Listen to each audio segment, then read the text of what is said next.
Acid. I don't know. Hello, hi, and welcome to this quick live. I call this a quick live because that's what I hope for. I can't guarantee that that's what it'll be.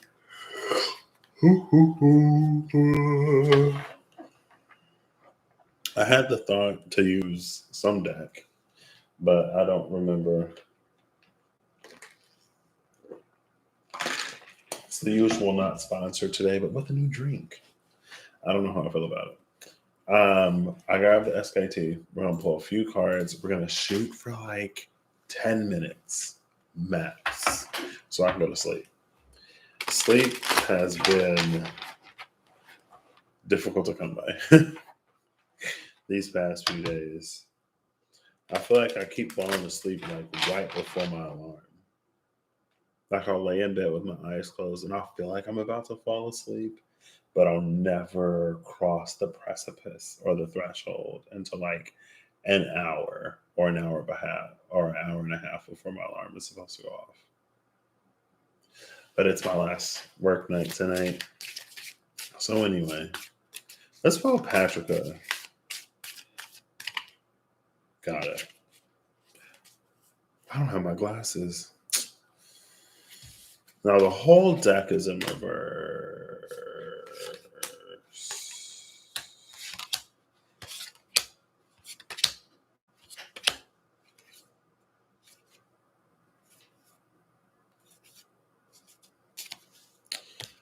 Interesting. Faces. Chariot and the Six of Swords.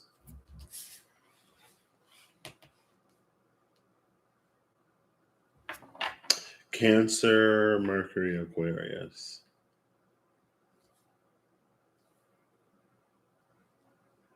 So because my Mars is in Cancer,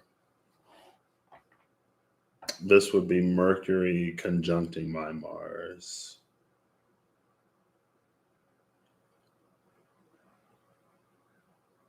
Which feels a little bit like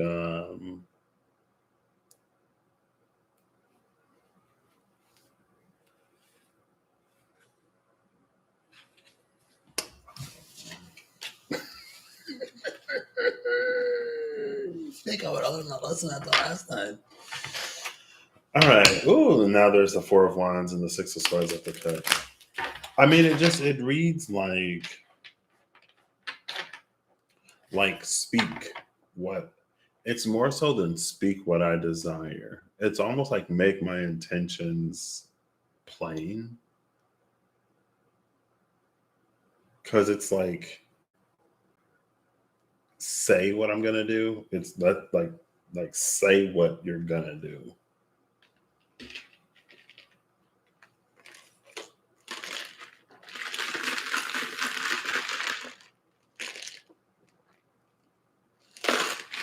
Two cards of movement though.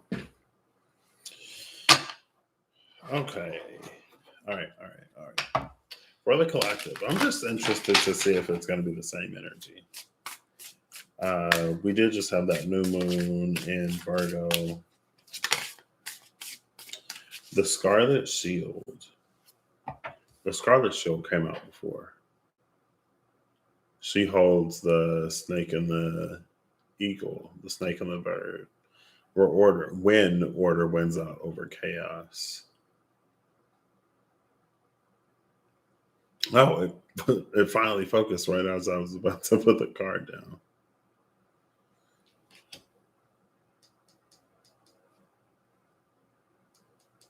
Bottom of the deck is the demon, which is the devil in this deck.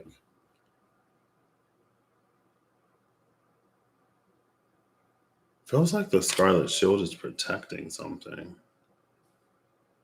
from this demon. But it's like the demon doesn't show up itself. The demon uses the lovers. And in this, like, it's very like, and then the Five of Wands competition is behind that.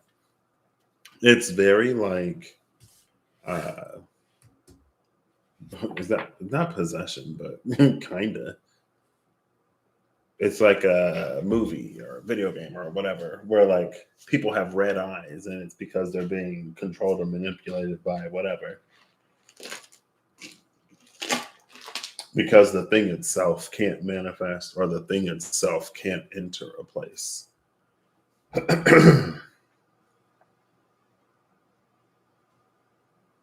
So just because of that, I feel like it would be a time to like not take a lot of stuff personally.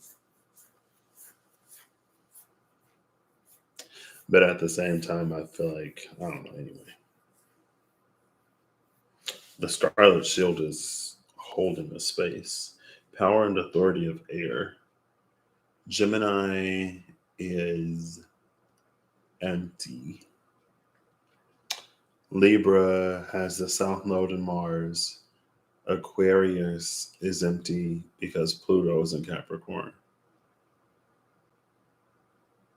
So is it because Pluto isn't in Aquarius? Pluto is in Capricorn. This is Capricorn. Let's clarify this double card. 6 minutes.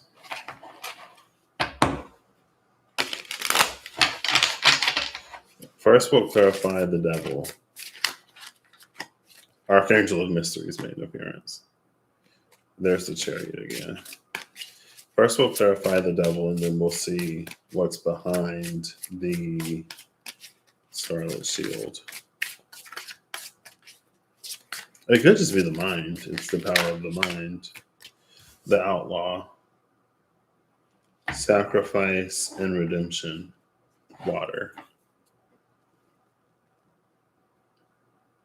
Neptune, Pisces. Because for a second, the keeper is at the bottom of the deck. Excuse me, the keeper is at the bottom of the deck. For a second, when I mentioned Pluto being back in Capricorn, I wonder if this isn't almost like a subjugation of the self. Or I wonder if we aren't being encouraged or if we're not going to be encouraged to face certain parts of ourselves.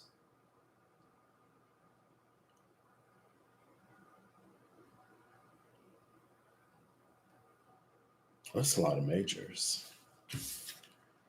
Major clarifying major.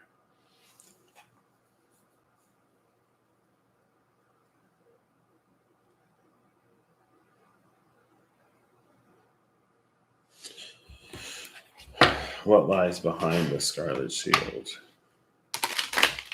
Oops.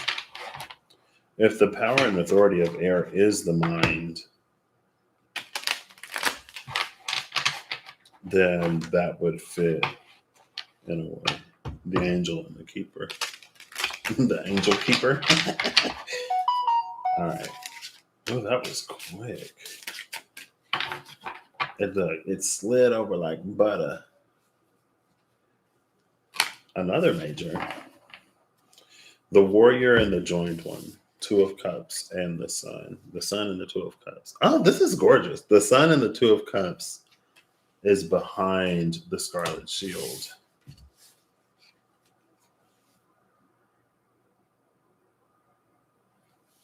And it's interesting because it's not the Lovers, but it's interesting because it's like over here, the Lovers were being used as a weapon against the Scarlet Shield. This is very, like that reads because the Sun and the 2 of Cups is over here behind the Scarlet Shield. Like whatever that is like, it's not love. It's not love, or it's not aligned, or it's not well intentioned, or whatever.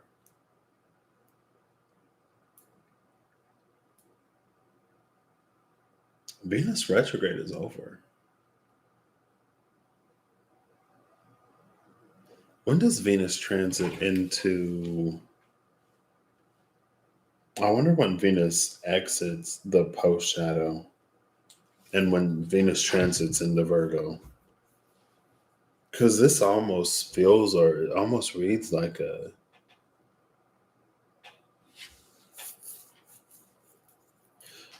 Unless, okay, so if this is one person, us within ourselves, it feels like this is us being forced to face certain parts of ourselves that we'd rather keep hidden, that we'd rather ignore, or that we'd rather project on other people. Things that we don't want to accept about ourselves. And it keeps us stuck. Or it's like we're hitting a wall without that healing, that integration, that awareness. And it makes sense because it's the power and authority of the mind. So it's almost like there are certain parts of the mind that we don't have access to, that are off limits because of the things that we don't want to see or acknowledge about ourselves. And I don't know if like those parts of the brain, those parts of the mind, those aspects of the self are going to be needed or necessary moving forward. But like this is a whole healed self. And then this is how it shows up in the world as the warrior, as very capable, as the doer. The warrior is a very Mars title. Mars is in Libra. Mars in Libra stands behind the power and authority of air. The South Node is also in Libra. But so that's interesting because the demon is the South Node. You can see the South Node on the devil's horns. So it's like, is there a square off in Libra between Mars and the South Node? Between Mars moving things forward and the South Node holding things back. Libra and Capricorn square. So Pluto is squaring this aspect because it's retrograde in Capricorn broadly. Pluto is squaring this aspect because it's retrograde in Capricorn rather than trining it if it were direct in Venus.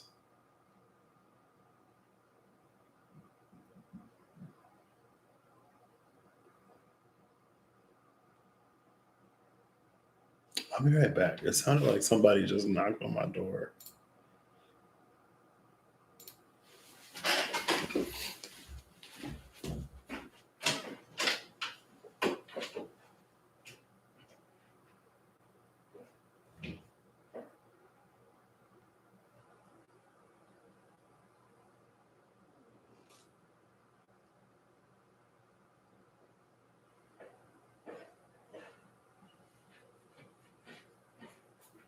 That's weird. I knew no one would be there, but I was like, hold up.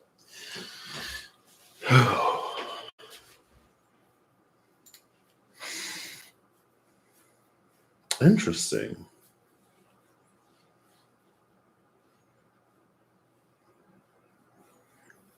I don't have my other phone with me. I found the chart on this other app, but it's not Time Nomad. I got used to Time Nomad. I'm waiting for them to put it on Android.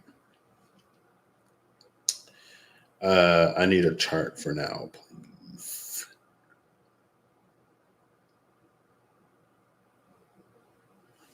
Current planets. There we go. I don't need aspects, or I don't need the transits.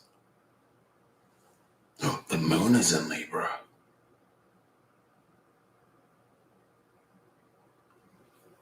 The moon, Mars, and the South Node are all in Libra. And I don't have my glasses, so I can't I can't see how tight of a square. Okay, it looks like Mars is 13 Libra. The South Node would be 25.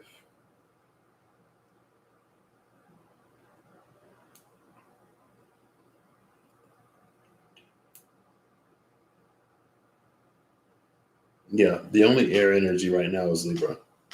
And it's the moon, Mars, and the South Node.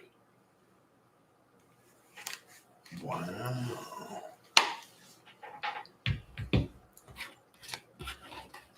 It's been longer than 5 minutes. Bottom of the deck is the stronghold of the Zephyrs. This is significant or important or interesting because it's almost like she's, oh my gosh. And then the Knight of Swords, the Page and the Knight of Swords are at the bottom of the deck. I was going to say it feels like she's carrying a letter from this Queen of Swords, Scarlet Shield.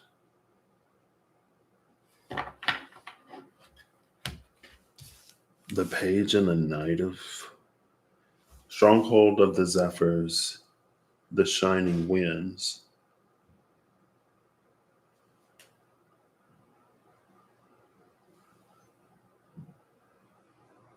Hey Google, define consummate. Here's the definition of consummate mate, a marriage or relationship complete by having sexual intercourse. Well, yeah, I knew that. To make a marriage complete by having sexual intercourse is one definition. And I asked because it's the herald of the consummate.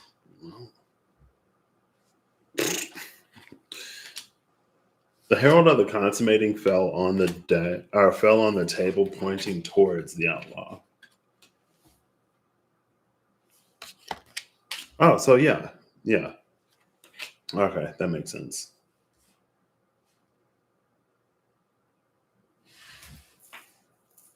The shining winds is a swirling gale. The stronghold of the Zephyrs is the herald of the consummating.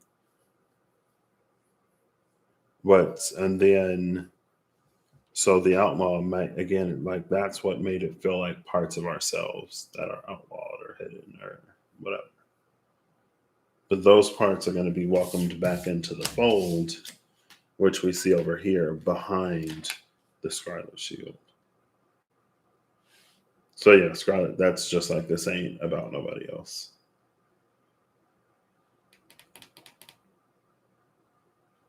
A swirling gale. The shining winds. The Archangel Commander is the only one in the sword suite that isn't here. And then Mercury, the magician, the magus, at the bottom of the deck.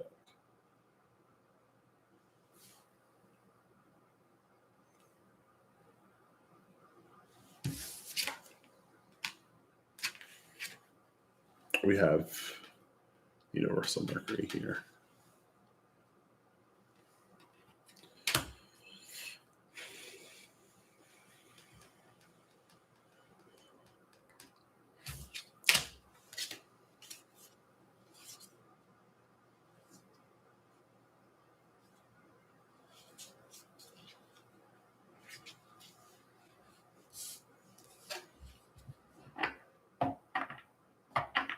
Maybe that's it. So kind of similar energy, honestly. Oh, I thought that was at 25 minutes for a second. I was like, I'm trying to sleep.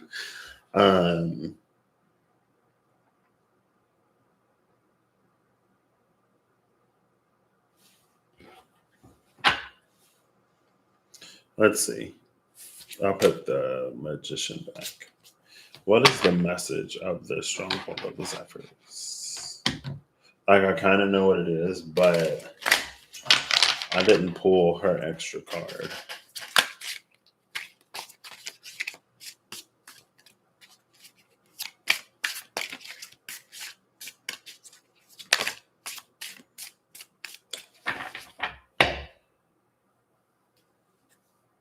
Moon in Cancer, the Hollow Void, Four of Cups at the bottom of the deck. The Seeker. Spirit in Search of Science. This is the card that came out. Another major. There are three fools in the SKT: the initiate, which is the more typical fool in a lot of ways, um, the seeker, and the keeper. The initiate is at the beginning of the journey. The keeper has completed its journey. The seeker is in between. The seeker is where we get stuck and we need a little bit of help, or we need some more information, or it's like we've used and mastered all the material that was introduced to us at the very beginning, and now we kind of hit a wall. And then we need a little bit more to carry us through to the end. The keeper was at the bottom of the deck at some point. I think I mentioned it. And it was at the cut too, I think.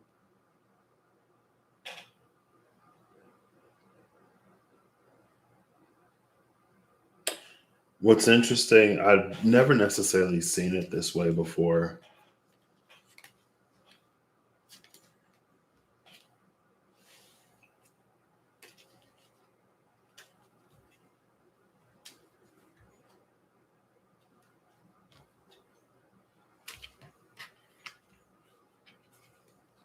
Um,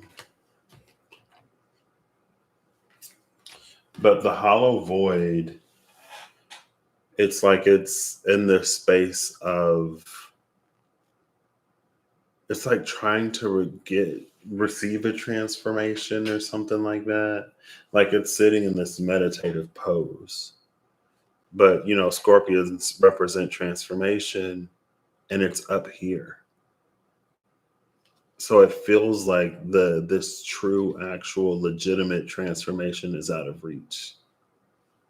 And even if it were offered, like we would still miss it. It's one of those like you wouldn't know, blah blah blah, if it walked up and smacked you on the face, or if it were handed to you on a silver platter.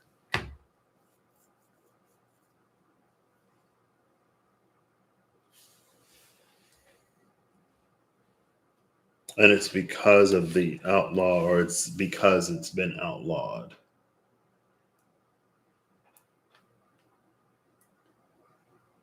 Seeking the consummating, seeking this transformation, but finding it very, very, very difficult to actually receive it. What lies on the other side? The sun and the two of cups.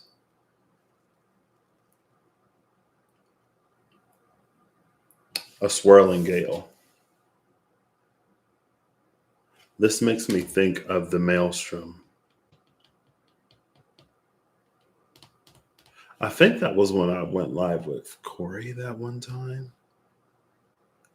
I think. Because I know I had one of the World of Warcraft. It had to be not Burning Crusades. The Maelstrom was Cataclysm. I remember the Maelstrom came out in the book, and I remember for a hot second, its energy would pop up every now and then. Now, when the Maelstrom, I believe, when the Maelstrom appeared or worsened in World of Warcraft, it actually opened up a new continent for exploration. Cataclysm is when we got the pandas, right? The Pandarin. Panda people. Oh my gosh. I just got it. Because run in Chinese is like people. So if you say America and then you say America run, it would be Americans. Or if you say China and then you say China run, it would be like Chinese people. And they're called the Panda Run. So it's like panda people. I was like, what? Okay. Anyway. REN. What am I doing? What was I looking up? I don't even remember. Oof, now it is 25 minutes. Oh, gosh. It's fine. Cataclysm. Maelstrom. That's what I was going to look up.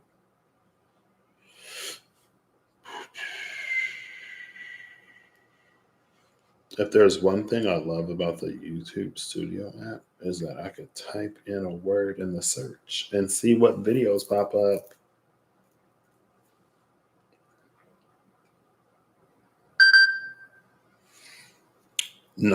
Oh my gosh. September 13th, 2022. Zodiac wrap up, a meeting of the elements and the pursuant maelstrom. Question mark. And the pursuant maelstrom. It's interesting because I saw something else with the date of 9/13 a few hours ago. That's why I'm like, oh my gosh, 9/13 again. 9/13 of last year. Libra is the only air sign energy we have right now. Did I timestamp it? I actually have this, by the way. My mom packed it up. It's been here the whole time. My Saturn tapestry. I just don't know how I'm gonna put it up.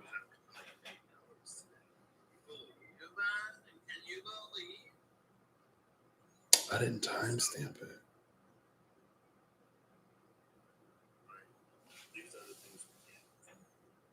Hold up, I'm trying to. I can go to 9 minutes and 13 seconds. I'm trying to see if there's something in here. I don't know. Anyway, it's fine. Um, this swirling gale is the wall. That's the wall that permits us from, like, kind of, I guess, a manifestation of the Scarlet Shield, or it's influenced by the Scarlet Shield. Now, this is like right off the bat, or like the top of my head, it's given me, is it Ananiel, Angel of Storms?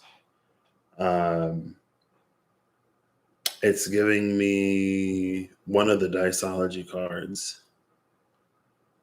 Is it a leaf caught in an eddy? That's the only one I can remember right now. I can't even remember the other two phrases on that. I think it's like a shift in the wind, maybe. A leaf caught in an eddy.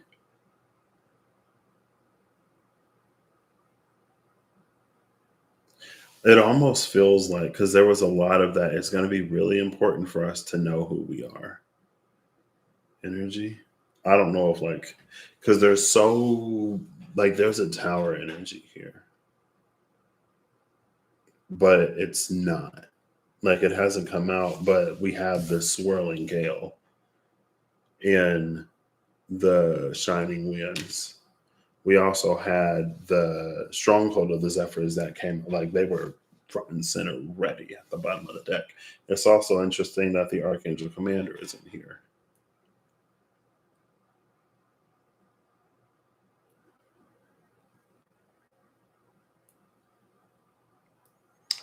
I wonder, because if I think about it astrologically, I wonder if Mars conjunct the South Node is going to be a time like that in general.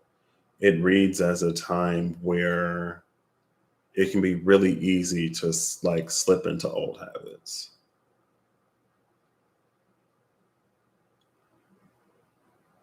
And because it's in Libra, it gives a dual, not sided, but like a dual aspected nature to it.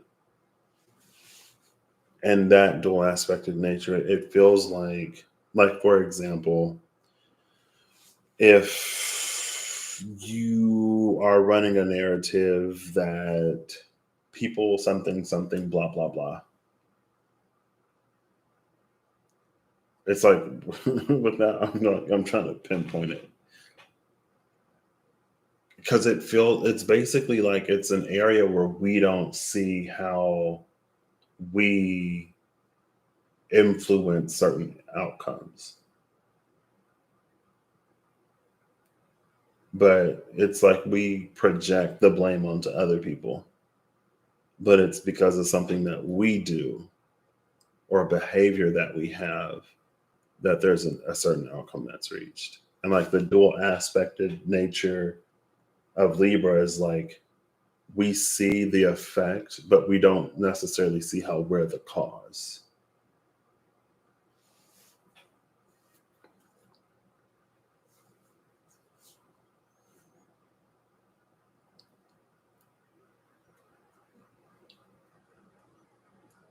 And this would be like it's reading as trauma response.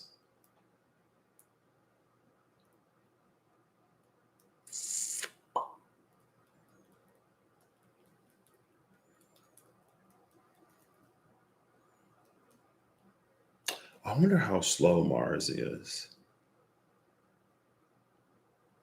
I almost wonder if it's going to conjunct the South Node after the Sun transits Libra, or the Sun ingresses into Libra, or if it's going to happen in these next few days of Virgo season. And I feel like that's why this transformation, like this true, legitimate, deeply rooted, very impactful scorpionic transformation, is like so far out of reach up in the tree. Because of, honestly, it almost feels like it goes beyond a lack of self accountability, but that's a part of it.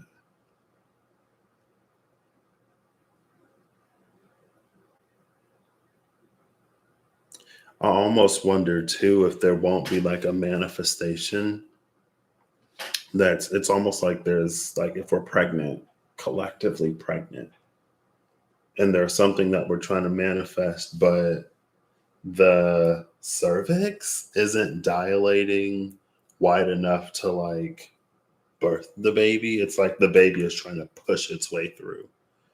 And as we're trying to force manifest, or as it's trying to force uh, coalesce into our lives, it's like, ooh, I don't need that mental image, but it's like it's not pretty.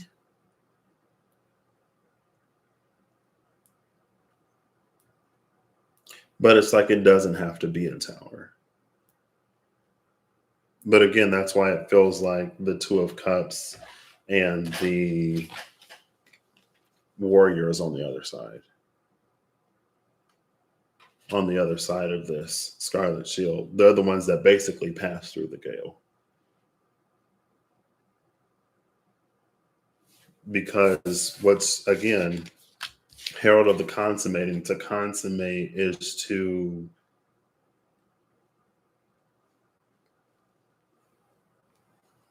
finalize a marriage, but it's like it came out pointing to the outlaw.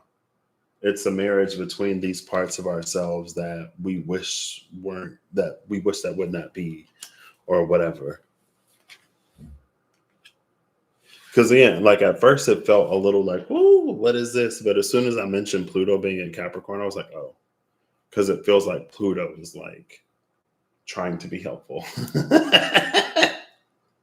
but it's being helpful in a squaring way rather than a trying way. Like it's not necessarily going to be easy. It doesn't have to be difficult. And that's why, like, it honestly, it also reads as like a lapse, or it feels like a lapse, but it may just be an area where maybe we think we've healed, but we haven't.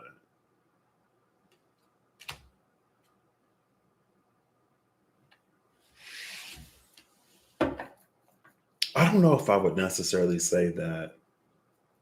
I struggle to say whether or not Libra is a sign, is an energy of superficiality or substance. Because I almost want to say that Libra is like it has substance to it, but it's also so like aesthetic, and it's so Venusian that it could be a little, um, I already forgot the word that I literally just said, the one that's not substance. It can be about appearances. Like Libra energy is kind of like the beauty is pain of Venus, and Taurus is kind of the like, you know, the one who just like woke up gorgeous. Well, Taurus is like it radiates from the inside. So like no matter what Taurus looks like, Taurus is gorgeous. Libra is the one that's getting like tweezed and plucked and corseted and everything to create an image or to maintain an image. So there is some substance there, but superficiality, that's the word.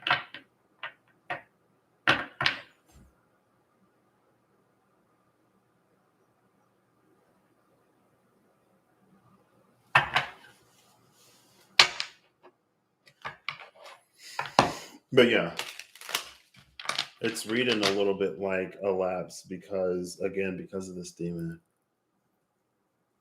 and because of the outlaw, we're seeking this. And again, like, it feels like we're seeking something that maybe we won't allow ourselves to have, or we're seeking something that we're not. It's like we haven't been properly prepared to receive, almost like somebody left out an important step in something. But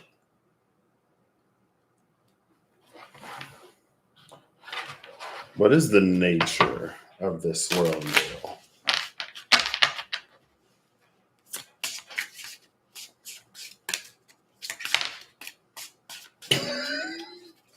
The nature of the swirling gale is the destroyer, the Ten of Swords.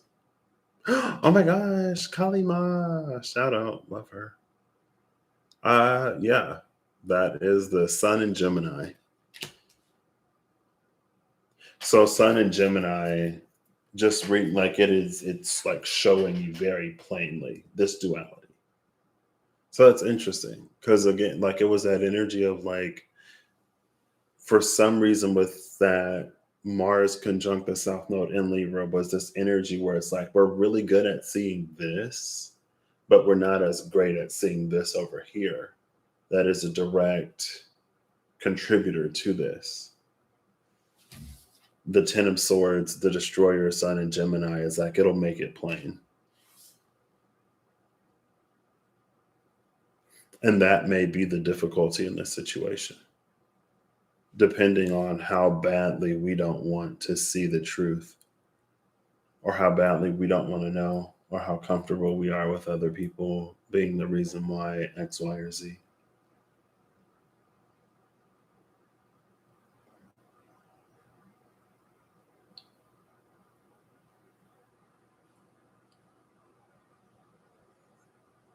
Neptune is actually sextiling because the outlaw is water, is Neptune is Pisces. But Neptune retrograde is sextiling Pluto retrograde. Pluto retrograded to tighten that sextile because it was in Aquarius. So it's like Pluto's bringing Neptune on board with this.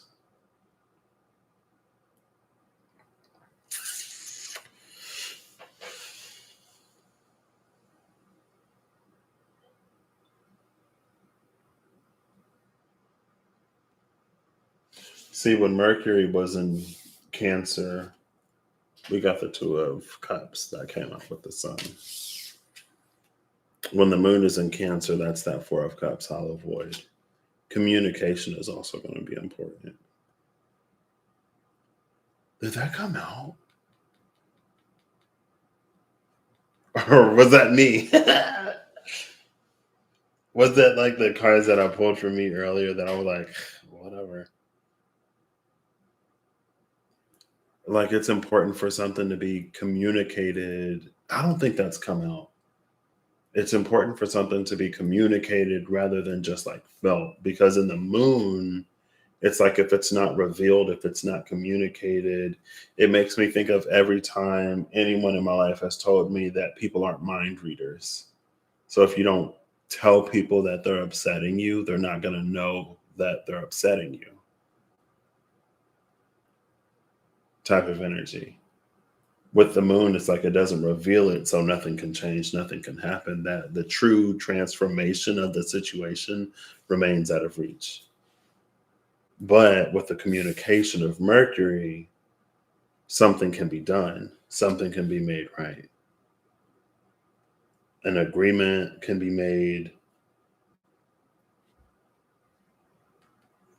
And I'm thinking Mercury because again, that's what is at the heart of this storm, apparently, is Mercury. The Mercury that just went direct. So it's gonna be in its post retrograde shadow, I'm assuming.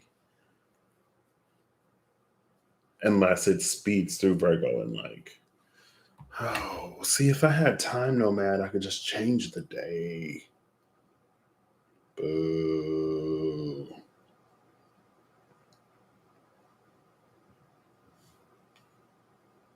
Boo.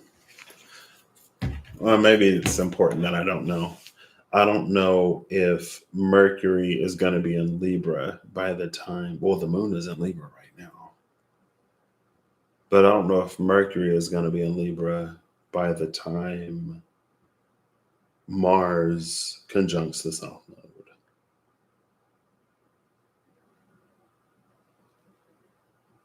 Is there a way for us to like get through the storm besides like is there any advice on how to like do this besides like just do it?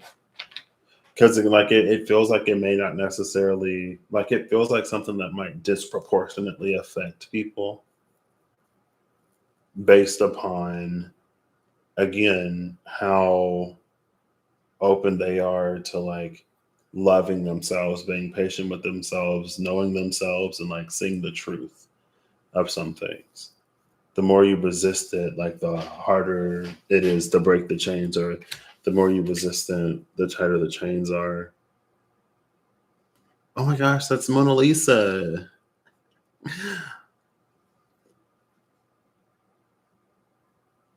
What's that line in Mona Lisa?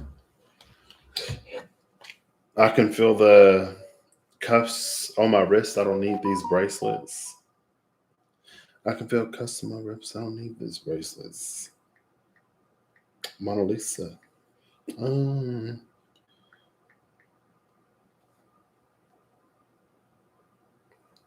but that's about you and you lyrics. Here we go. Re me. Sorry.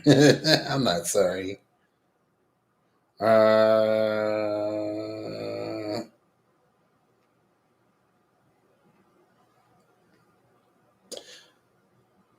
Okay.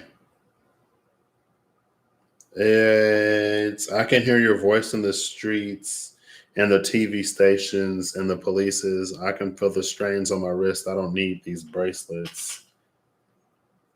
Of all the things that she keeps in cages, I'm her least favorite. Oof. The things she keeps in cages, the outlaw. All right. Oh, I was like, when I read that line, the things that she keeps in cages, I literally thought of this card, and it's at the bottom of the deck again. It's the Archangel of Mysteries. Because the Ace of Pentacles is kept in a cage. All right. Anyway. Do do do do do do do do do do. Do do do do do do. Is there any advice on getting through the storm? I was actually Sun in Scorpio, the memory keeper, with the keeper, the memory keeper and the keeper, the memory keeper at the bottom of the deck. This is the, oh, oh, oh, well.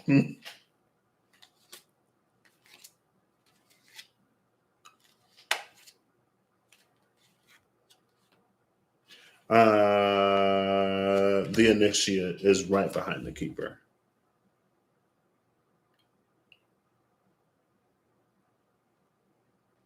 So all three fools are on the table now. Well, the healer is behind the initiate. Um, the memory keeper was at the bottom of the deck behind some card. I don't remember. I'm gonna be on here for a whole hour. It's fine. Um, Sun and Scorpio. This is the illumination of those things. Scorpio being the scorpion that was in the tree when the moon was in Cancer. Those things that weren't. Maybe that's interesting because Sun is in Gemini, almost showing us more plainly. I mean, we're human, so we can choose. We choose to ignore truths all the time. Hello, the inconvenient truths, the things that we wish weren't true, the ways in which we purposefully and intentionally lie to and delude and deceive ourselves because it's easier or more convenient or whatever. Or sometimes it's just because the truth is that jarring, or sometimes it's like it's better for our mental health if we, lie to ourselves. It helps us stay sane. Um,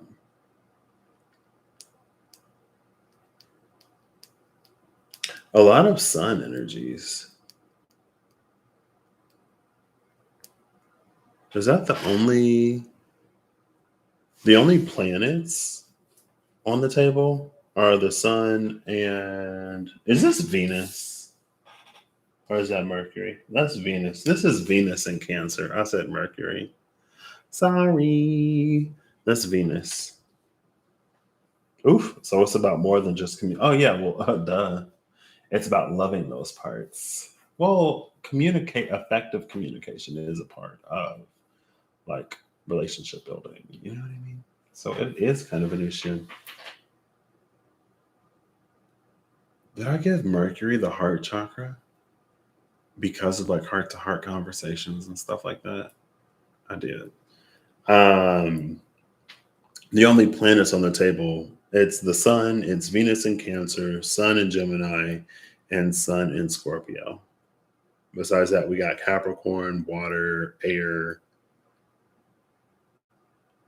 and air, Cancer and Gemini on the table, Libra in the sky. In the sky, Neptune is in Pisces. I think Scorpio is empty. And Cancer is also empty, I think.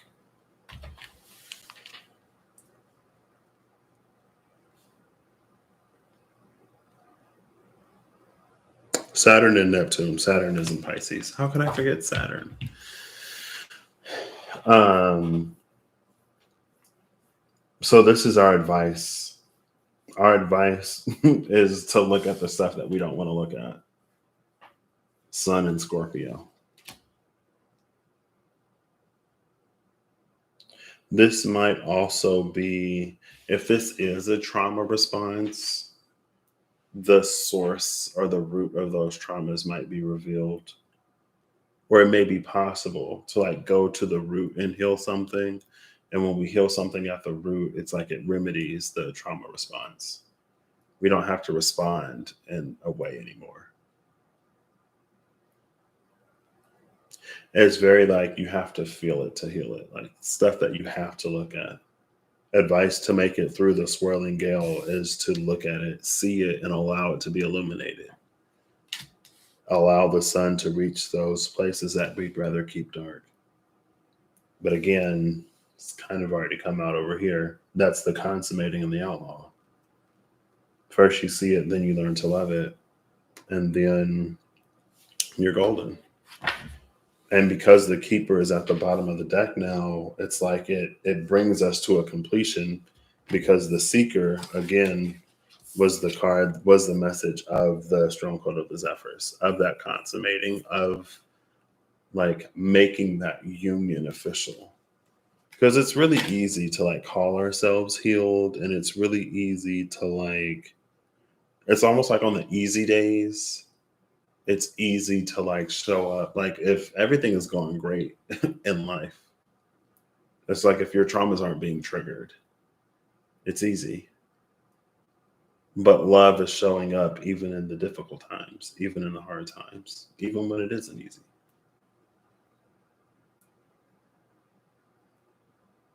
And so, yeah, if we can make it through that, then that phase would be complete. Because it's almost like that's literally the whole point of whatever is here.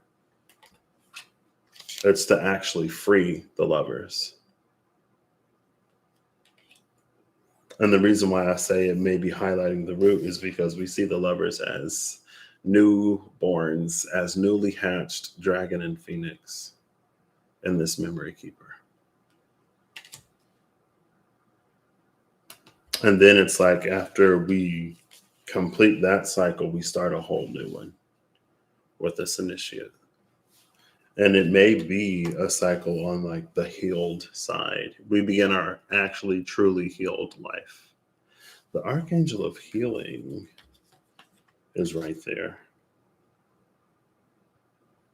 Jupiter in Sagittarius, followed by the stronghold of the flame, herald of the awakening, stronghold of the veil, herald of the darkening, and then the archangel of healing. 10 of Wands, Page of Wands, Page of Pentacles, King of Cups, Archangel of Healing. Archangel of Healing with the healer right there. Do, do, do, do, do. But yeah. Okay. Cool. I mean, not really, but I think though, all right, let's get an energy. I mean, it's already here. The Two of Cups and the Warrior. Well, and that is what's behind the. It's on the other side of it. Well, we can get one more card, you know. Let's get one more on what lies on the other side of the storm, specifically. Or when the clouds part and the sun comes back out, the Two of Cups, it's already there. So, but one more card, because why not? I'll give it 3 shuffles. If nothing comes out, I'll honor it. That's a lot. Bottom of the deck is the Dynasty, 10 of Pentacles. Oh, we see the sun and the moon. And then we see Mercury in Virgo. That's where Mercury is right now. Mercury retrograded Virgo. Oh, and then here's Virgo with the erudite.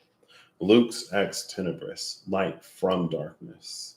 From the darkness of whatever this exhalation, is that a word?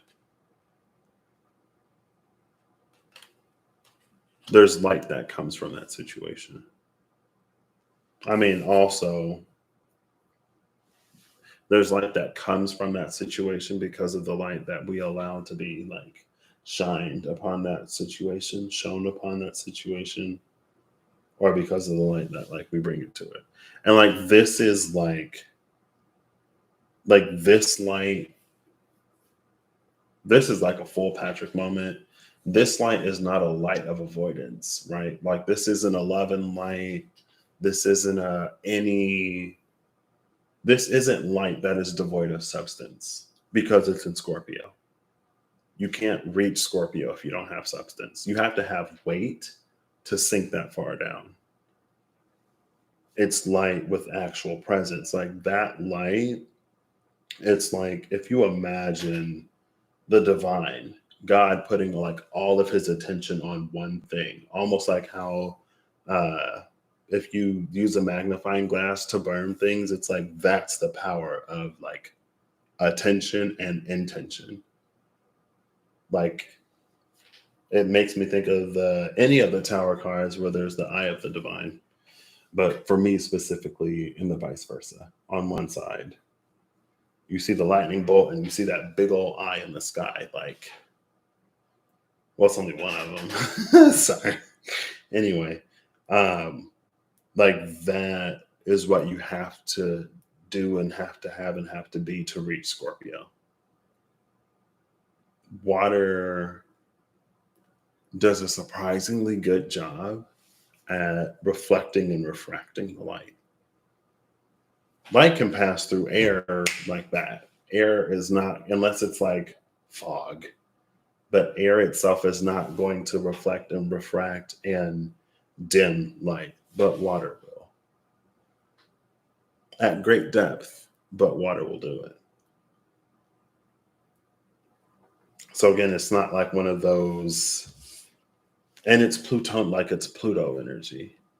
It's not one of those like, oh, you just say a namaste and do 50 waves of a smudge, whatever, and it'll just magically, like, no, this requires presence. It requires attention.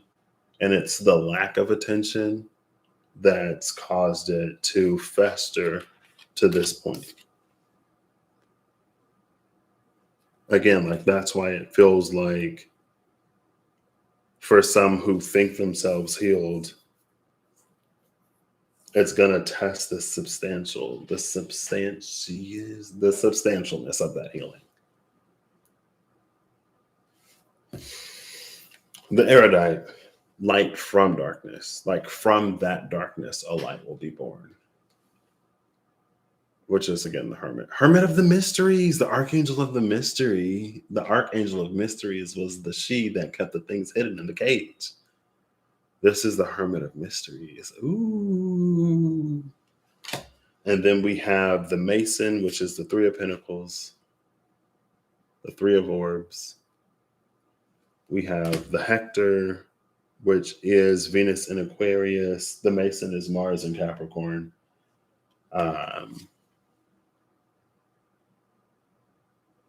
And then we have the stronghold of the Grail, Page of Cups. Oh, look, there's our lobster. So the lobster is another scorpionic animal. We got the scorpion and we have the lobster. Here's the lobster. Again, where that actual transformation is happening. And again, it's scorpionic.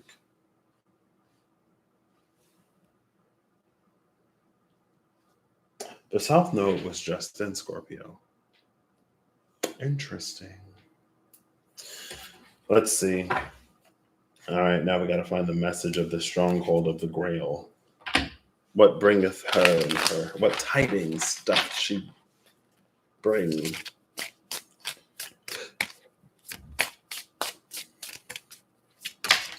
Ooh, ooh, ooh. We just saw this guy. The Archangel of Glory flipped over, face up inside the deck, and a card, the Convalescent, came out face down. Convalescent is Jupiter in Libra. And then the Archangel of Glory is there. We can see the angel doing her temperance magic in the window of the Convalescent. Oh, snap.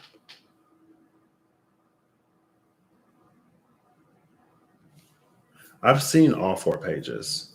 I've shown you all four pages. The Page of Wands and the Page of Pentacles were right next to each other. And after the Page of Pentacles was the Archangel of Healing. Before the Page of Wands was the Burdened One. The Burdened One getting a healing. Oh my gosh. The Archangel of Healing. Oh my gosh. What? The thing that I go about is this. You see this? This is where all these letters are. It's like almost like this is where all these letters are coming from. But in the Vitruvian edition, the letters of the stronghold are actually like scrolls rolled up like that. Or they more closely resemble that.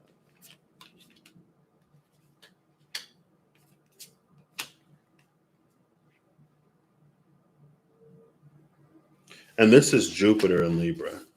So it is an expansion that happens through that Libraic Libran energy. So yeah. Hey, Holly.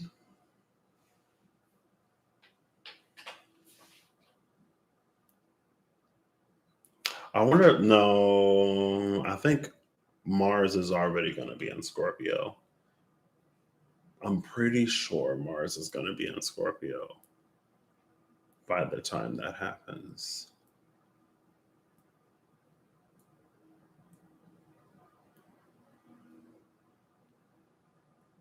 And like the three swords are hanging up on the wall.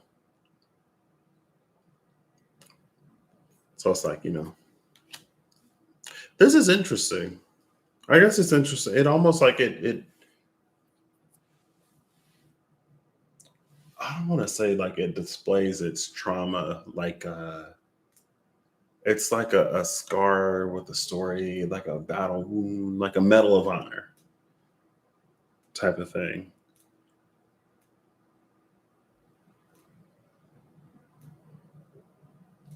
Angel of art and grace.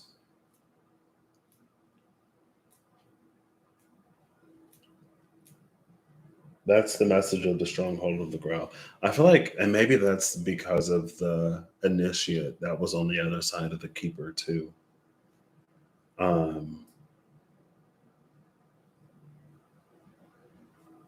because it's like her letter takes us to this archangel with like all of the scrolls and all of the letters and all of the books and all of the information and and the horn that is actually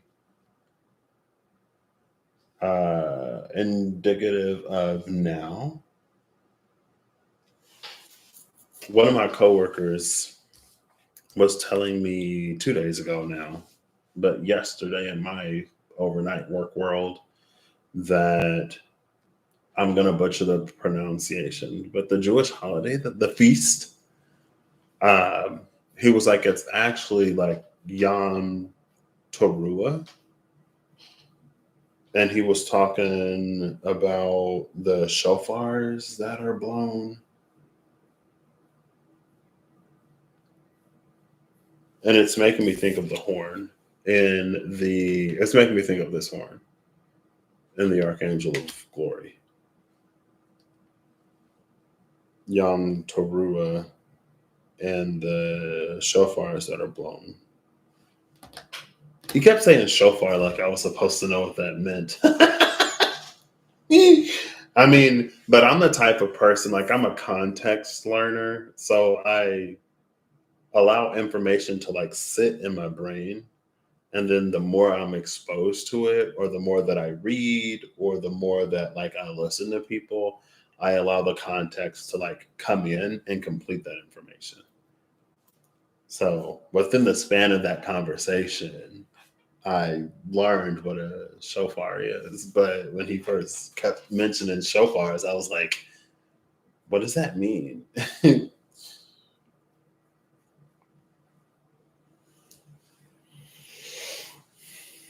Interesting.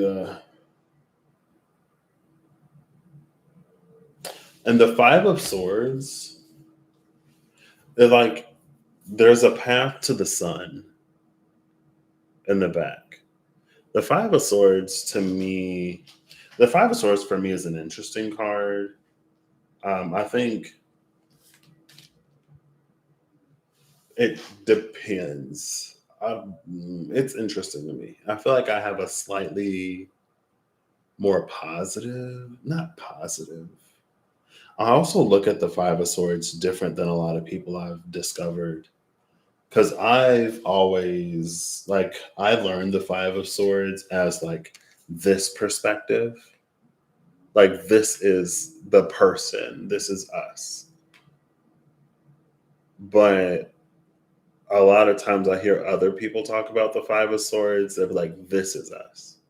Like we're on the receiving end of whatever this is rather than being on this one. So it's a card of like, for me, like making sure that the means justify the extremes, or the ends justify the means, justify the extremes. It's a card of like, make sure you're not doing too much, right? Not to like win at all costs, rather than it being whatever else it can be. Um, but it almost feels like that's the level of almost like tenacity, or like it's almost like it feels like in the moment maybe that's what it's going to require, but in hindsight it might look lighter. But regardless, it's the path to the sun, and after that, like, it's almost like a final push. And I guess that goes back to the delivery, to the pregnancy metaphor, Because it's like this Five of Swords is the final push, and then you can rest after. You can rest after the baby is out, but if we don't get this thing out, it's gonna cause some ripping and some tearing and a whole bunch of other stuff. Like when I heard that like people rip, I was like, rip? Tear? Oh my gosh. What? Ooh, it's too much for me. It's too much for me. I don't have to worry about it though.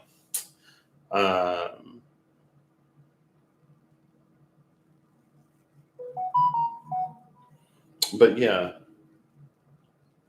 it's like the message is after that. Um, we come to this place of rest. But again, it's something about like all these books and all these letters where it feels like that's like really the beginning.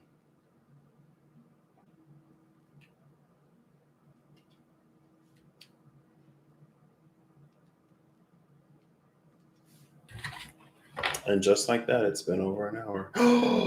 Look what's at the bottom of the deck now.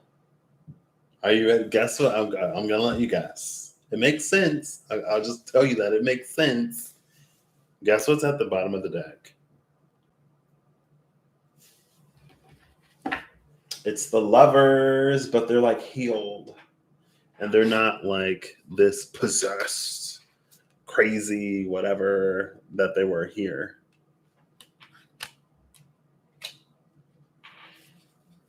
It's the healed Lovers. We see them as babies here, Sun and Scorpio.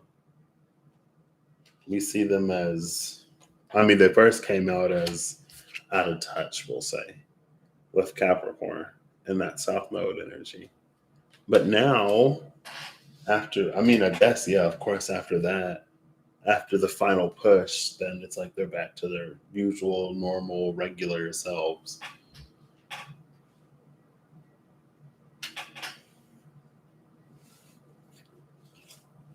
And then the Nine of Cups, Jupiter and Pisces is behind that. And then there's our Magician. Oh, there's the Archangel Commander. I was like, he's the only one we haven't seen. The Lovers, the Wish Granted, the Magus, the Archangel Commander. And then behind the Archangel Commander is New World Order.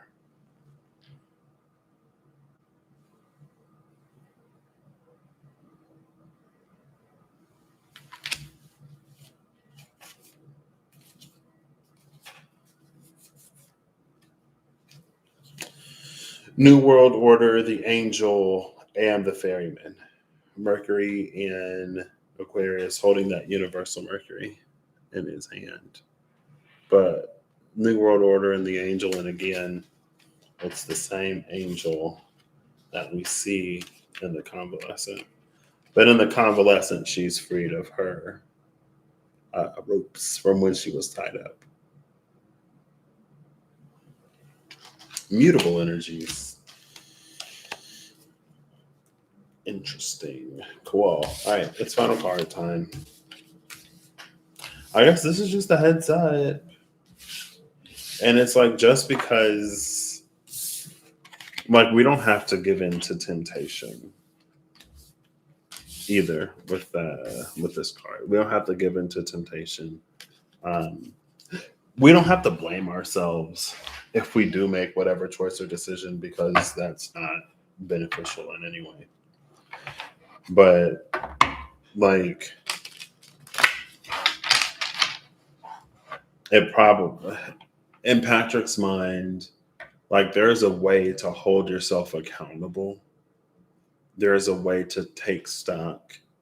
There's a way to like face the truth and also like not blame. Like we don't have to dive headlong into delusion or into denial in order to not blame ourselves. Like we can still own up to whatever we did or whatever we're doing and not blame ourselves. Like, you know what I mean?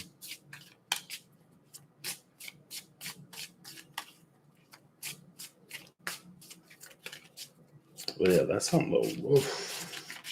All right, final card from the SKT, please. Bottom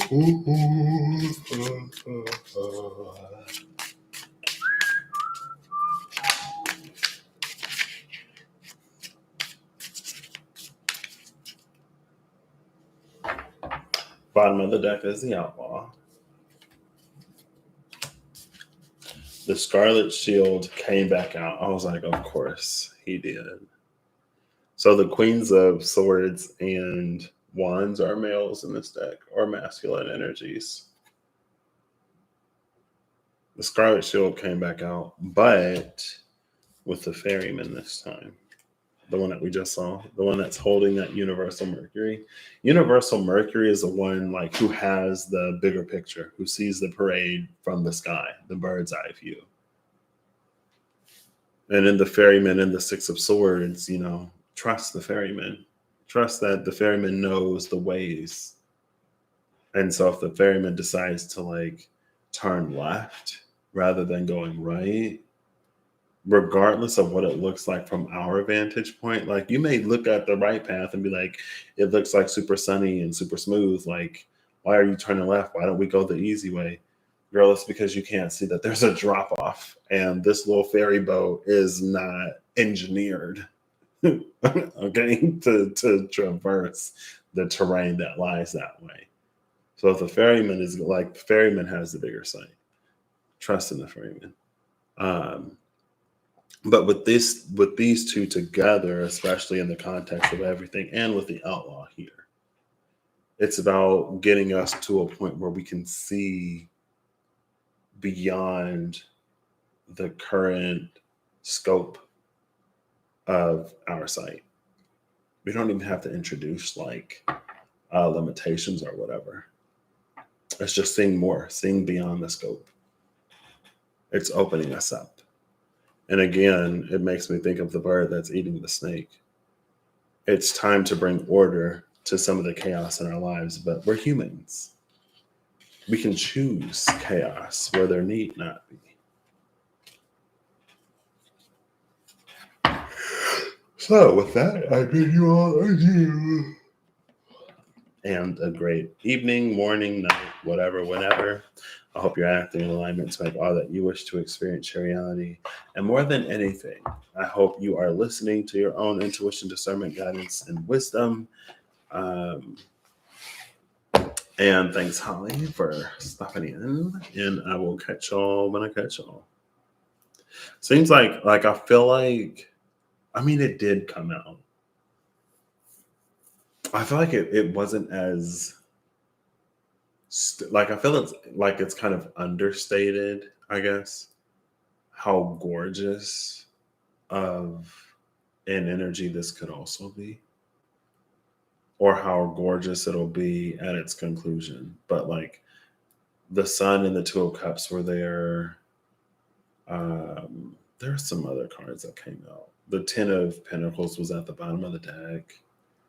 Like it's there, but it seems like the difficult part will be Pluto moving into the square rather than Pluto being at that trine. And again, it's like with that moon in Cancer, when we're just like, because it's almost like it's one thing to feel into something, but sometimes in just feeling it, it's like we don't necessarily offer ourselves the same, I don't know. And I guess that's interesting. Because sometimes it can border on suppression. It's like suppress what you're feeling, isolate, ignore, delude yourself. But it's almost like in talking about it, it's therapeutic. Like you can talk about it, work through it, get it out, acknowledge it. And just because you acknowledge it doesn't mean that it always has to be. Like that's the beautiful thing about planet Earth, is that things are constantly growing. And it's not always by ignoring our current state and situation or by trying to project ourselves somewhere else that we get there.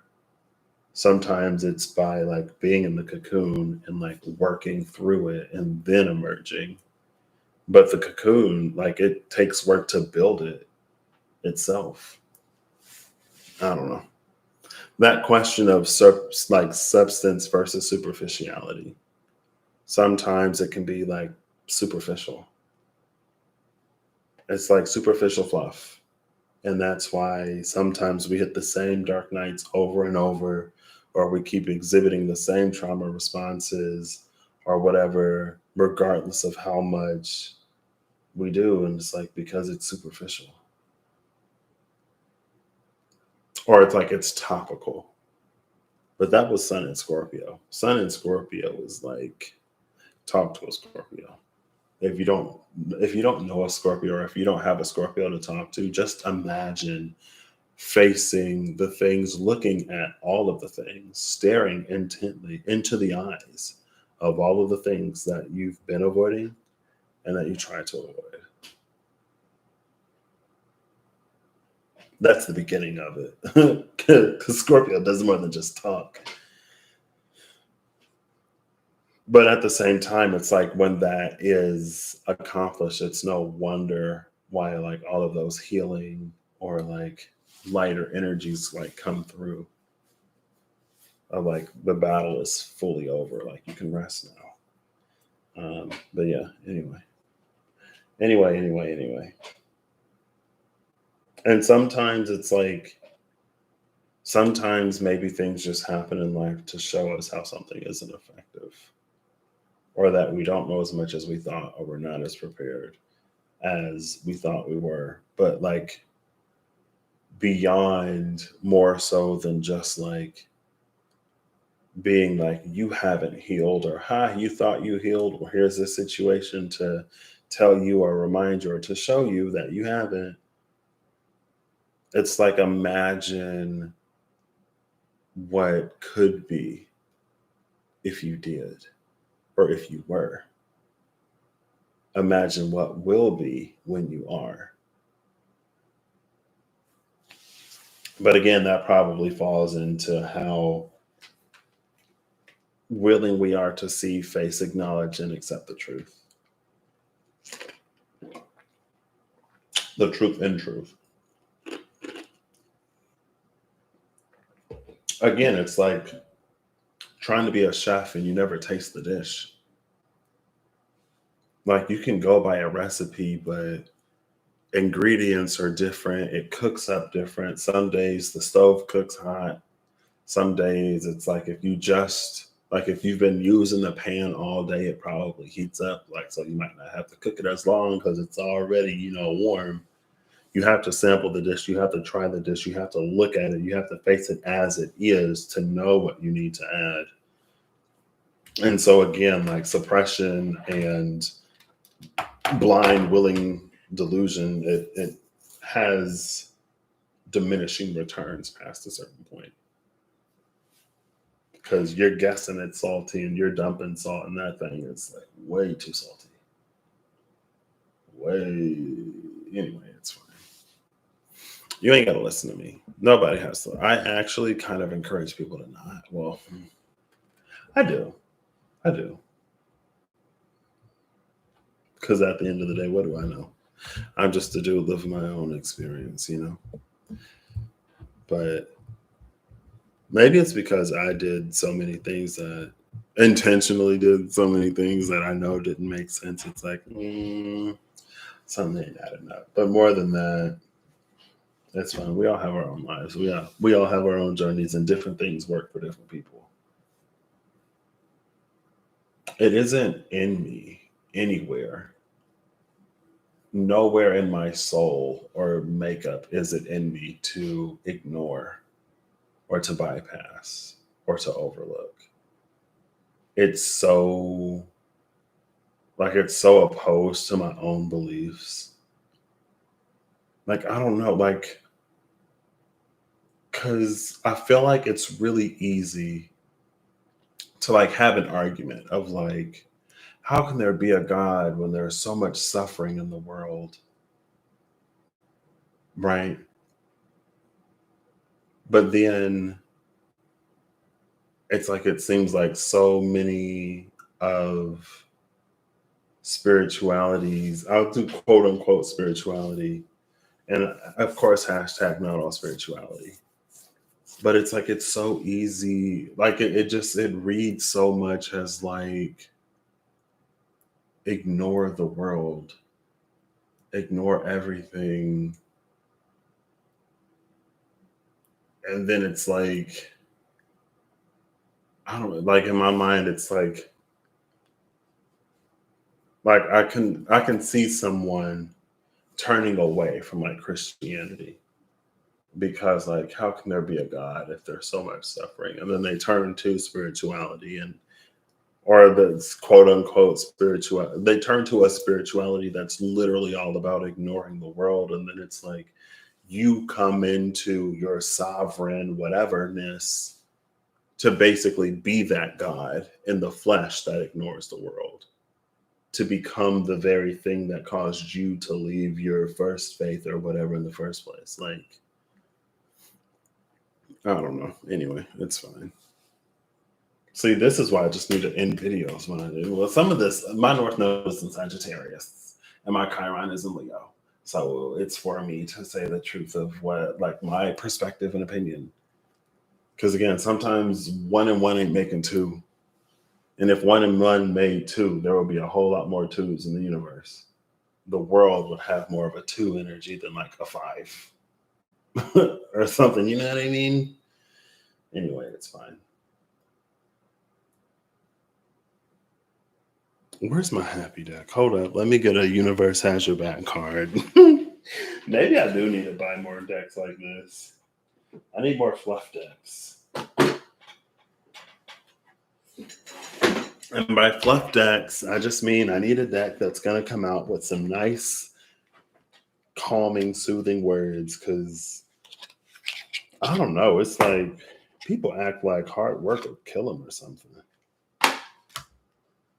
Like I would love to be taken care of, and I would love to never have to work a day in my life. But man, it's like, where's your spiritual principle? You know, it's a whole bunch of bad Capricorn. I think it's because, anyway, it's fine. I'm not trying to have no reversals.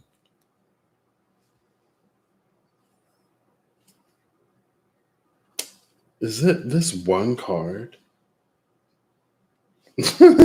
When I think I've surrendered, surrender more is the only card that's like in reverse in this whole deck.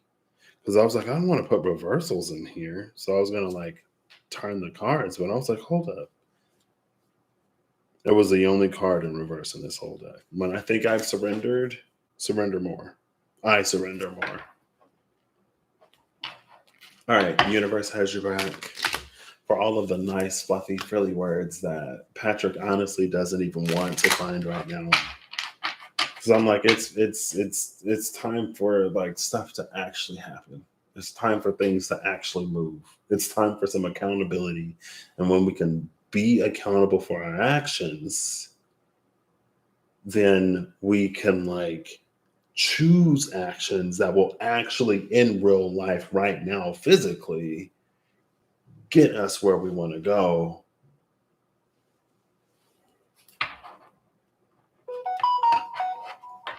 I remember that was like, did I put this card back on? Hold up. Yeah, no, we're good now. Like that was one of the things that I'm a person that is so much about principle. I don't know if it's my moon in Capricorn. My moon is not in Capricorn. I don't know if it's my moon in Taurus or if it's my sun. My sun ain't in Capricorn either. My midheaven is in Capricorn, and I got Uranus and Neptune in Capricorn, and Saturn is my guiding planet. Or maybe it's just who I am as a person. Like I am so much about principle. Like it doesn't matter if something costs $1 billion, $1 million, $100, 1 cent, or if it's free. I'm so much about principle. I'm like, and that's what I would tell my friend. It was like it's not even that big of a deal. It was just this. It was just that I can replace it. Like if you're so upset, I'll just buy you another one. I was like, it's about the principle. Because if I can't trust you with 2 cents, how am I supposed to trust you with even $1? But I feel like for anybody that's watched me, that wouldn't be surprising. Like if you've heard me talk about the things that will just instantly end a relationship with me, that probably isn't surprising. Like my feelings being dismissed, ignored, or not valued, like that's a surefire way. I'm like, okay. Anyway. All right. For all of the nice words that I can't find right now. This deck low key be okay. I'm gonna read all of them. I don't even have my glasses. I'm gonna do my best to read these. So we have joy is the ultimate creator. Bottom of the deck is in reverse. The whole deck is. True healing occurs when I give myself permission to feel whatever feelings live below the triggers. Thank you. Even the nice frilly deck is saying the same thing that I said. Sun and Scorpio. True healing occurs when I give myself permission to feel whatever feelings live below the triggers. Maybe I'll just take that one and put the rest of them back in the deck. No, I won't. Oh, now there's the bottom. I was like, where's the bottom? My outer experiences are a reflection of my internal condition. Now that's feeling like that Libra. We're really good at like looking at this, but we're not also considering like, hey, this is motivating this. So maybe, I am the dreamer of my dream. Ooh, girl, this is a lot. My capacity to tune into the energy of love gives me the words I need when I'm ready to speak up, the compassion I need when it's time to forgive, and the power I need when I am lost. You can pause it if you want, take a screenshot, put it on your affirmation, whatever thing. And I'm not trying to knock affirmation, whatever things, but that I think like when I was earlier in my spiritual journey, it was like I don't. It's the same. It's just like I feel like it would be like a lot of like affirmation. Like you need affirmations, get affirmations. But it's like okay, but like where are the actions? Like where's the substantiator? It's like the affirmations. If it almost feels like there's a lot of stuff about like building in the spiritual cloud, but there isn't as much about like creating foundations or like lightning rods in the physical to actually like bring that stuff down. I was thinking about magnets because I was at somebody showed me a trick to not throw magnets in the garbage. You use a magnet because we put magnets, we use a stir plate or stir bars. So you drop a magnet in the thing and you turn the thing up and it'll spin it. But when you want to like dump the water out or whatever, like you don't want to have to fish the magnet out of the drain or whatever. So you use another magnet, you put it like if this is the cup or whatever, you put one magnet down here and it'll stick to this one. So when you pour all the liquid out, this magnet on the outside will hold it so that you don't got to worry about it. And but what I did was, so I did that to dump it out. And then, like, so this is like the magnet. I'm holding the magnet. Just pretend like there's a magnet on the other side, okay? So I'm holding the magnet and I dump it out. And then I picked it up like this. And the magnet inside the cup was keeping this magnet from falling. So it was just like that attraction goes both ways. Like both magnets are magnetic. Both magnets put the energy of attraction towards each other. And it feels like sometimes we do a lot of like one way attracting, or it feels like sometimes Like the processes promote a lot of like one way attracting, but like that attraction goes both ways. So if like we're spiritually, energetically attracting whatever is up here, but in the physical, we're like repelling it, it's not going to be able to like land. You know what I mean? Also, at the same time, it's like those things will pull us up towards like it. But eventually, at some point, like this down here, like something's got to change. Anyway, it's fine. I was like, I'm going to do something with magnets. And then I completely forgot. Anyway, there are so many cards. An hour and a half. In every moment, the universe is conspiring to bring me toward right minded thinking and the energy of love.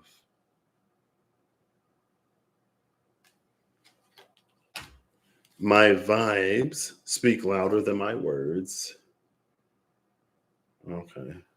We're playing little camera games now. Oh, wow. Camera said, you got to get this close. We're trying to, maybe it's all the butterflies. My vibes speak louder than my words. Through prayer and meditation, I create a ripple effect of peace in the world. With this very, speaking of pregnancy, there is nothing sexier than my authentic truth.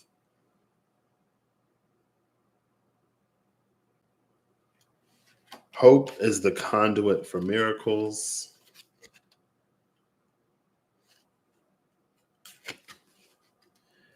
I always trust the direction of the universe and know I'm being guided.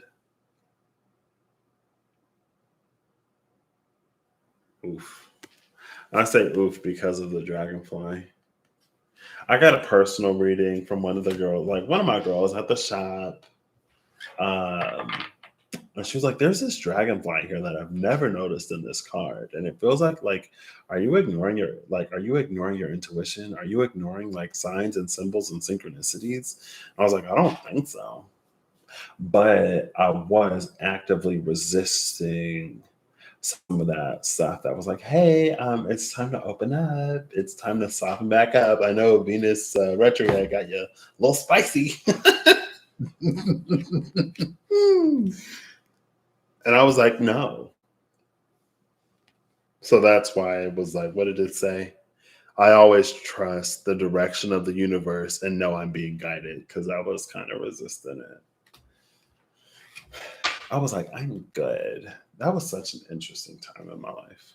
Anyway, last but not least, I let go of the shadow of the past by seeing someone for the first time with the eyes of love.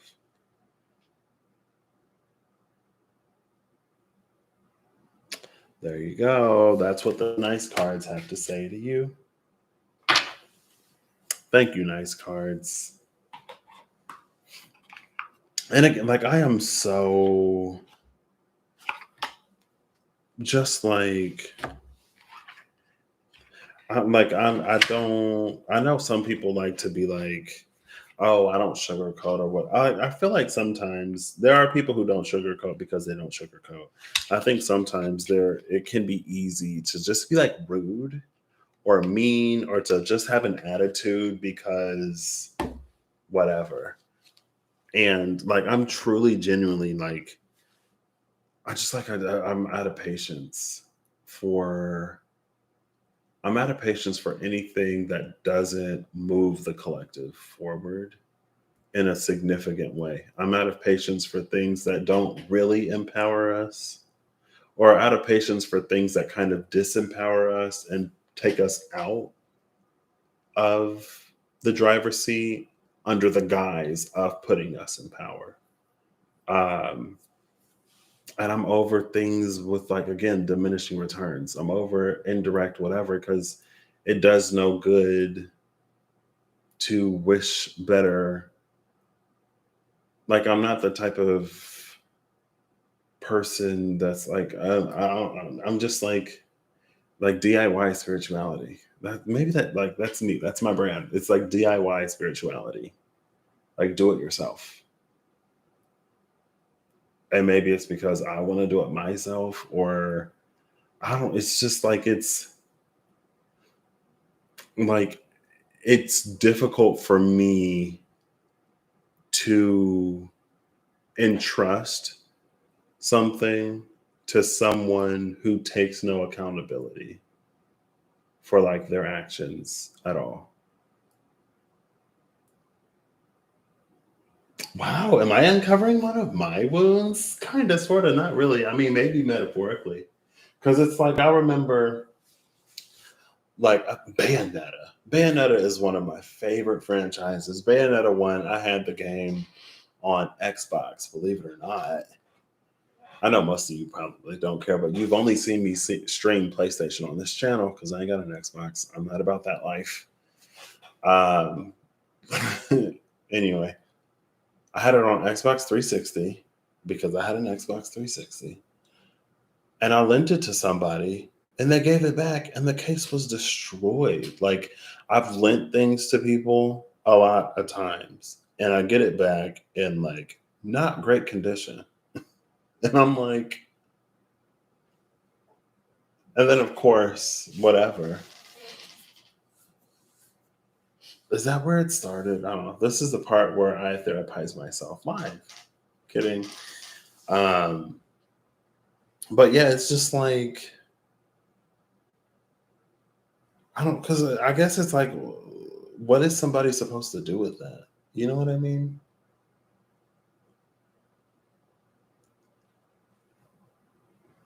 I don't know. All right. That's it. I'm just like I'm like an empowered, present, powerful collective of individuals that are all just themselves. I was at work today.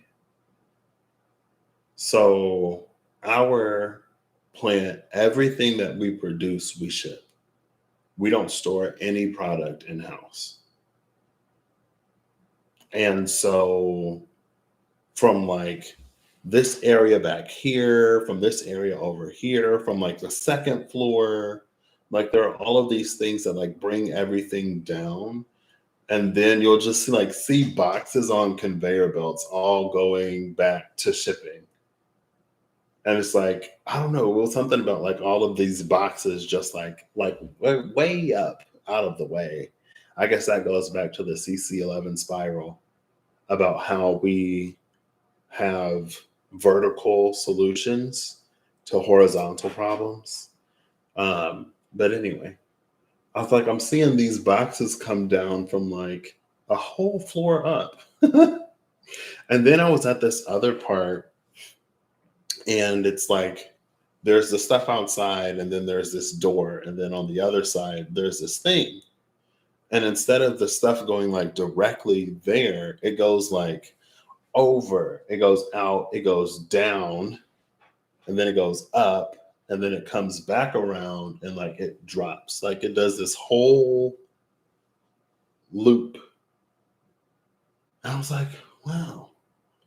I was like, why? Like kind of like it seems complicated or convoluted. Like, why can't it just go straight? But like if you consider the layout, like anyway, I was looking at it and it just like it made me think about how maybe like shipping is the heart of the plant, or like what organ in the body it would be, because everything goes ultimately to shipping to leave. But it's like, again, it's like these on these conveyors, like way up on the thing, you just see boxes from like upstairs. Just, I don't know, I'm a weirdo. But it's just like, so it's almost like collectively, we almost get like organ failure. Like each part of the body does certain things. And I think that also goes partially hand in hand with like the things that we do for a living to make ends meet, or the things that are like frowned upon or more or less societally whatever, the things that'll get you treated like whatever. And so there are people who don't pursue like their true passion. But it's just like a like organ failure, because there's an entire part of the process that is supposed to be producing or is supposed to be doing whatever, and it's not. And so the whole system suffers because of this one part that's like atrophy. And it feels like a lot of the earth or on earth physical being in a body part of it like atrophies, because it's just like, I don't know. I mean, y'all, if you've watched me, you probably already know how I feel.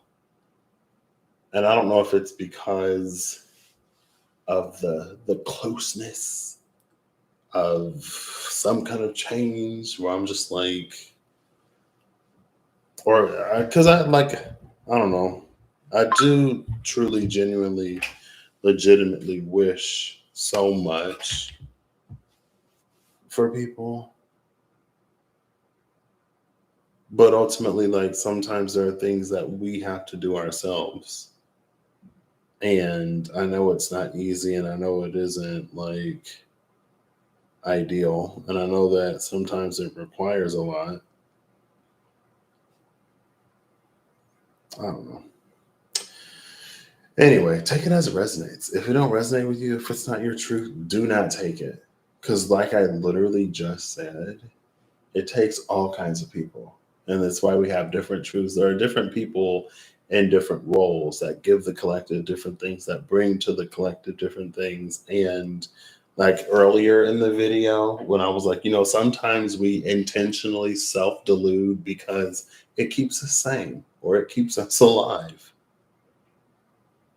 Like if that's where we are, and that's not a judgment or whatever, because there are also people who like put into the thing, right? Like it came to my mind the other day in Reams Gate.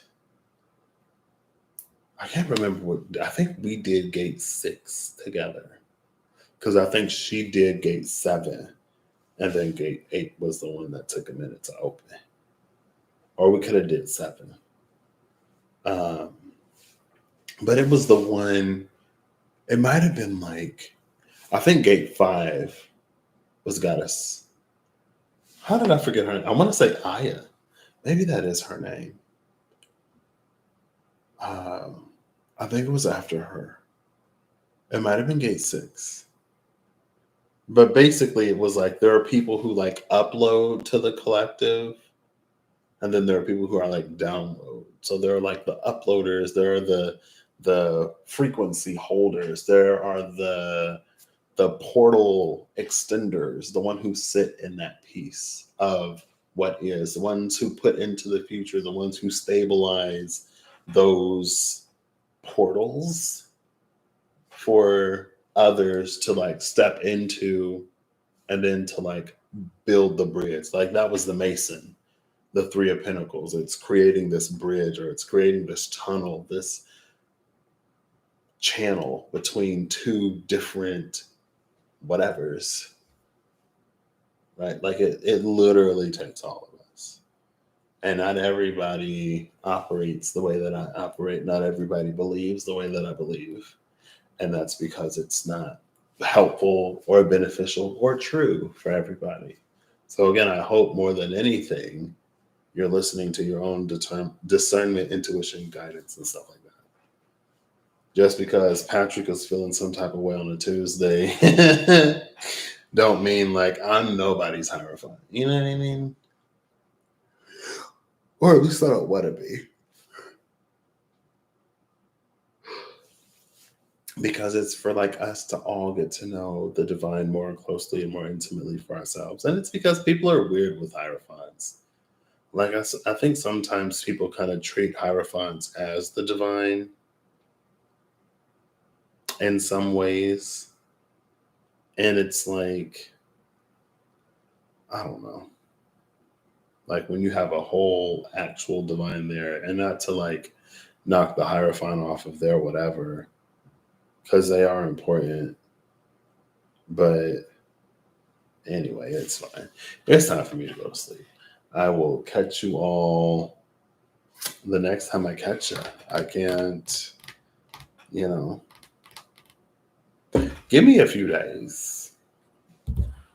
Because apparently I was doing the one reading on here and the letter came out. And on the letter, it said September 19th. And then after I did the reading, I was watching something and they were like, oh, like something huge is happening tomorrow. It's September 20th. I was like, oh, so if September 20th is tomorrow, then that means that today is September 19th. And then Reem did the Scorpio reading, and she said September 20th. So I'm like,